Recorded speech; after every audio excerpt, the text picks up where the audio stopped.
नमस्कार दोस्तों, मैं राहुल शेंडे। YouTube चैनल में आप सभी का स्वागत है। दोस्तों, हमारे YouTube के वीडियोस देखने के बाद जो लोग हमें फोन करते हैं उनमें सबसे ज्यादा पूछे जाने वाले सवालों में से यह एक सवाल है कि सर मशरूम का मार्केट कहाँ है, या फिर जो फ्रेश ऑयस्टर मशरूम है वह कहाँ बेचे। और जो ऑयस्टर मशरूम के ग्रोवर्स है उनकी यह कंप्लेंट रहती है ज्यादा सर कि सर फ्रेश ऑयस्टर मशरूम बिके नहीं जाते, बेचे नहीं जाते, तो उनको कैसे बेचना है, इसी टॉपिक पे आज हम बात करने वाले हैं। दोस्तों, जैसे हमने हमारा मशरूम करियर स्टार्ट किया, मशरूम्स हम कल्टीवेट करना स्टार्ट किया, तो हमने काफी रिसर्च किया कि कैसे हम ऑयस्टर मशरूम को बेच सकते हैं, फ्रेश हो या ड्राई हो या प्रोडक्ट्स बना के हो। तो हमने जो रिसर्च किया उसमें से हमने काफी रिसर्च पेपर, काफी वेबसाइट्स हमने पढ़ी। तो गवर्नमेंट की भी कुछ वेबसाइट्स थी, उनमें एक स्टेटमेंट ऐसा था कि जो काफी हैरान करने वाला स्टेटमेंट था। वो स्टेटमेंट यह था कि भारत में मशरूम की मार्केट अनऑर्गेनाइज्ड है। अनऑर्गेनाइज्ड यानी असंगठित। असंगठित हम उसको बोल सकते हैं, समझो आपने खेत में कुछ सब्जी लगाई और वो सब्जी आप मार्केट में लेके आए, तो मार्केट में वो सब्जी आसानी से बिकी जा सकती है। लेकिन वही अगर आपने मार्केट में अपने मशरूम लाए तो मशरूम की संभावना बहुत कम है कि आपका पूरा का पूरा मशरूम बेचा जाए। तो इसी को हम अनऑर्गेनाइज्ड बोल सकते हैं या फिर असंगठित बोल सकते हैं। फिर हमने ये रिसर्च करने की कोशिश करी कि क्यों भारत में मशरूम का मार्केट अनऑर्गेनाइज्ड है। यह समझने के लिए आपको तीन चीजें समझना बेहद जरूरी है। सबसे पहली चीज, मशरूम का प्रोडक्शन रेट, भारत में मशरूम का प्रोडक्शन रेट, देन भारत में मशरूम का अवेयरनेस रेट, और लास्ट में भारत में मशरूम का कंजम्पशन रेट। सबसे पहले हम प्रोडक्शन रेट समझने की कोशिश करते हैं। प्रोडक्शन मतलब उत्पादन, प्रोडक्शन रेट मतलब भारत में कितना मशरूम का उत्पादन होता है। अगर आप दुनिया के मुकाबले देखोगे तो भारत में मशरूम का प्रोडक्शन बहुत ही कम है, बहुत ही कम उत्पादन होता है मशरूम का भारत में बाकी विकसित देशों के मुकाबले। अगर आप 2007 की बात करते हो तो दुनिया में 2007 में चाइना एक ऐसा देश था, वहां दुनिया में जितना मशरूम का प्रोडक्शन होता था उसमें से लगभग 50% प्रोडक्शन उत्पादन अकेला चाइना करता था। और 2007 में हमारा इंडिया दुनिया में जितना मशरूम का प्रोडक्शन होता है उसमें से सिर्फ 2% ही प्रोडक्शन करता था। तो और अगर लोक संख्या के हिसाब से आप देखते हो तो चाइना रैंकिंग 1 पे है और इंडिया रैंकिंग 2 पे है, और हमारा मशरूम का प्रोडक्शन ना के बराबर। तो हमारे देश की पॉपुलेशन जितनी है और उन्हें जितना मशरूम लगने वाला है, उन्हें फीड करने के लिए जितना मशरूम हमें लगने वाला है, उतना मशरूम का प्रोडक्शन हमारे भारत में नहीं है। तो सबसे पहली इंपॉर्टेंट चीज यही है कि भारत में मशरूम का प्रोडक्शन कम होने की वजह से हमारे भारत में मशरूम का मार्केट अनऑर्गेनाइज्ड है। यह पहला रीजन है। और दूसरा रीजन मशरूम का अवेयरनेस। अवेयरनेस मतलब लोगों को पता ही नहीं कि मशरूम क्या है। बहुत सी ऐसी जनता है जिनको मशरूम के बारे में कुछ भी पता नहीं है कि मशरूम क्या होता है, मशरूम को कैसे उगाया जाता है। लोगों को यह नहीं पता है कि मशरूम को आर्टिफिशियली ग्रो करके, अंडर कंट्रोल क्लाइमेटिक कंडीशन में ग्रो करके उसको मार्केट में बेचा जा सकता है।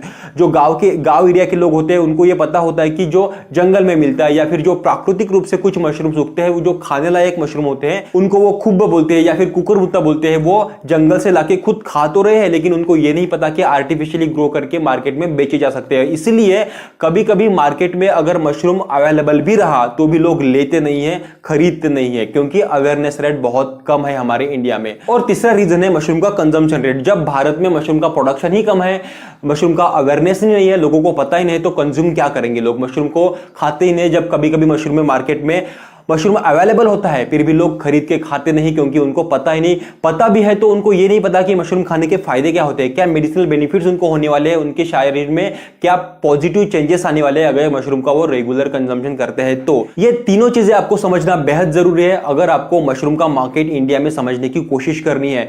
इन तीनों चीजों पर बहुत बड़ा वीडियो बन सकता है, बहुत डिटेल में कवर कर सकते हैं हम इन चीजों को। आगे जाके मैं इस पर एक वीडियो बनाऊंगा जिसमें मशरूम का प्रोडक्शन, अवेयरनेस और कंजम्पशन तीनों को बहुत डिटेल में समझाने की कोशिश करूंगा। लेकिन अभी के लिए इतना समझ लो अगर हमें मार्केटिंग समझनी है तो। अब मैं आपके सवाल का जवाब दूंगा कि मशरूम का मार्केट कहां है। मशरूम का मार्केट वही होता है जहां हमारे सब्जी का मार्केट होता है, या फिर हमें मशरूम को कुछ अलग तरीके से पोजीशन करना पड़ता है ताकि हमारा मशरूम बिका जाए। जैसे हम बाकी की सब्जी बेचते हैं वैसे हम मशरूम को बेच नहीं सकते। हमें हमारे मशरूम को बहुत अच्छे से पैकिंग, बहुत अच्छे से पोजीशन करना पड़ता है मार्केट में, लोगों को उसकी जानकारी देना पड़ता है, एक अलग तरीके से मार्केटिंग करना पड़ता है, तभी जाके लोग हमारा मशरूम खरीदने की कोशिश करेंगे। और सबसे इंपॉर्टेंट, मार्केटिंग में हमें यह जानना बहुत जरूरी है कि हमारा टारगेटेड कस्टमर कौन है। जब हम टारगेटेड कस्टमर ढूंढेंगे तो ही उन टारगेटेड एरिया में ही सेल करेंगे और वही हमारा मशरूम बेचे जाने की संभावना है। तो हमारा मार्केट इसी पृथ्वी पर है, किसी और ग्रह पे नहीं है। हमारा मार्केट हमारे लोग ही है, क्योंकि लोग ही कंज्यूम करते हैं तो लोग ही खाएंगे, लेकिन हमें बस बेचने का तरीका आना चाहिए। अब मैं आपको 3 ऐसे माध्यम बताऊंगा जिससे हमारा फ्रेश ऑयस्टर मशरूम या फिर ड्राई ऑयस्टर मशरूम बेचा जा सकता है। सबसे पहला माध्यम, जो हमारे ग्रोवर्स होते हैं या फिर हम जो ग्रोवर्स होते हैं वो डायरेक्ट कस्टमर तक पहुंच के कस्टमर को मशरूम सेल करें। डायरेक्ट ग्रोवर कस्टमर को सेल कर रहा है, या फिर कस्टमर हमारे फार्म पे भी आ सकता है मशरूम लेने के लिए, या फिर ग्रोवर कस्टमर तक पहुंच सकता है। अभी हमने मशरूम ग्रो किया है तो हमें जरूरत है बेचने की, तो हम कस्टमर तक जाने की कोशिश करेंगे। इसमें बहुत सारे वेज है कि हम कस्टमर तक कैसे पहुंच सकते हैं, ज्यादा से ज्यादा कस्टमर तक किस जरिए से पहुंच सकते हैं, इसमें बहुत सारे वेज है। आप आपका दिमाग लगा सकते हो कि आप किस तरीके से कस्टमर तक पहुंच सकते हो। और ये चीज है ना, हम हमारे ट्रेनिंग में बहुत डिटेल में डिस्कस करते हैं। कम से कम 1 घंटे का मशरूम का स्कोप, 1 घंटे का मशरूम की मार्केटिंग और कम से कम 1 से 1.5 घंटे का मशरूम की सेलिंग, इस पे हम बहुत ज्यादा टाइम इन्वेस्ट करते हैं। ट्रेनिंग को हम समझाने की कोशिश करते हैं कि किस तरीके से मशरूम का मार्केट क्रिएट किया जा सकता है। अगर मैं ये आज ही डिस्कस करूं तो ये बहुत बड़ा लंबा वीडियो हो जाएगा, लेकिन अभी मैं आपको ये 3 जरिए बता रहा हूं। सबसे पहला जरिया ये था कि आप डायरेक्ट ग्रोवर डायरेक्ट कस्टमर तक पहुंच के कस्टमर को डायरेक्ट सेलिंग कर सकता है। दूसरा वे है कि जो हमारा ग्रोवर है वो एजेंट्स को सेल कर सकता है और एजेंट्स कस्टमर को सेल कर सकते हैं। अगर आपको कोई पता है ऐसे एजेंट्स जो मशरूम लेते हैं और वो कस्टमर को सेल करते हैं, तो ऐसे एजेंट्स को मशरूम सेल करो। या फिर आपके पास एजेंट्स नहीं है तो आप खुद एजेंट्स बना सकते हो बाकी लोगों को। वो कैसे क्रिएट करना है वो भी एक बहुत लंबी प्रोसीजर है जो डिटेल में डिस्कस करी जाती है, वो हम हमारे ट्रेनिंग सेशन में कवर करते हैं। और तीसरा वे, जो ग्रोवर है वो डायरेक्ट ऐसी कंपनीज को या फिर ऐसे ऑर्गेनाइजेशंस को सेल कर सकते हैं जो मशरूम के कुछ प्रोडक्ट्स बनाते हैं या फिर जो मशरूम्स एक्सपोर्ट करते हैं आउट ऑफ इंडिया। तो जो डायरेक्ट जो ग्रोवर्स होते हैं वो डायरेक्ट कंपनीज को सेल कर सकते हैं या फिर एजेंट के थ्रू सेल कर सकते हैं, जो एजेंट्स कंपनी को सेल कर सकते हैं।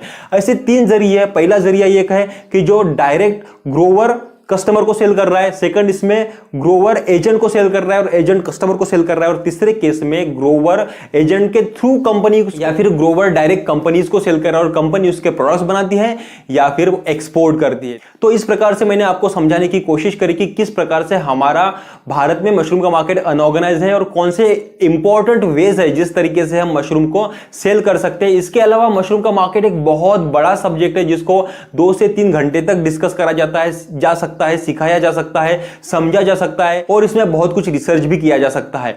ऐसे बहुत से ग्रोवर्स हैं जिनको ऑयस्टर मशरूम का कल्टीवेशन बहुत अच्छे से आता है, लेकिन उनको सेलिंग नहीं पता, स्कोप नहीं पता, मार्केटिंग कैसे करते हैं वो नहीं पता। तो सिर्फ सेलिंग, स्कोप और मार्केटिंग जानने के लिए, सीखने के लिए उन्होंने हमसे डबल ट्रेनिंग ली और मार्केटिंग सेलिंग सीख के वो सक्सेसफुली मार्केटिंग और सेलिंग कर रहे हैं। अगर आप मशरूम के ग्रोवर्स हो और आपको सेलिंग नहीं पता तो आप हमसे ट्रेनिंग ले सकते हो। आपका जो टेक्निकल नॉलेज है वो आपका रिफर्निश हो जाएगा और सेलिंग, मार्केटिंग ये भी क्लियर हो जाएगी और आप आपका fresh oyster mushroom, dry oyster mushroom आसानी से मार्केट में बेच सकोगे। अगर आप ऑयस्टर मशरूम ग्रो कर रहे हो लेकिन आपको सेलिंग नहीं पता तो आप हमसे ट्रेनिंग लेके, आप हमसे मार्केटिंग और सेलिंग जान के आप मशरूम को सक्सेसफुली मशरूम का मार्केट क्रिएट करके बेच सकते हो और आपके मशरूम के बिजनेस में आप सक्सेसफुल हो सकते हो। जो लोग बिजनेस करना चाहते हैं, नए हैं, इस बिजनेस में एंट्री करना चाहते हैं, अभी फिलहाल ऑनलाइन ट्रेनिंग चल रही है। ऑनलाइन आपको सब कुछ सिखाया जाता है। आज तक हमारा एक भी ट्रेनिंग ऐसा नहीं है कि जो ऑनलाइन सीख के उनको कुछ समझ में नहीं आया या फिर भी उनकी प्रैक्टिकल ट्रेनिंग करने की इच्छा है। हम हर चीजें ऑनलाइन तरीके से जब तक आपको समझती नहीं तब तक सिखा रहे हैं, आपके डाउट, सवाल पूरे क्लियर कर रहे हैं। तो अगर आपको ट्रेनिंग लेनी है या फिर सेलिंग, मार्केटिंग की ट्रेनिंग लेनी है तो दिए गए नंबर पे कॉल करिए और या फिर व्हाट्सएप करिए और जानिए कि किस तरीके से आप ट्रेनिंग को एनरोल कर सकते हो। इस तरीके के और वीडियो देखने के लिए चैनल को सब्सक्राइब करिए, वीडियो को लाइक करिए और हमारा उत्साह बढ़ाते रहिए। वीडियो को पूरा देखने के लिए आप सभी लोगों का बहुत बहुत धन्यवाद।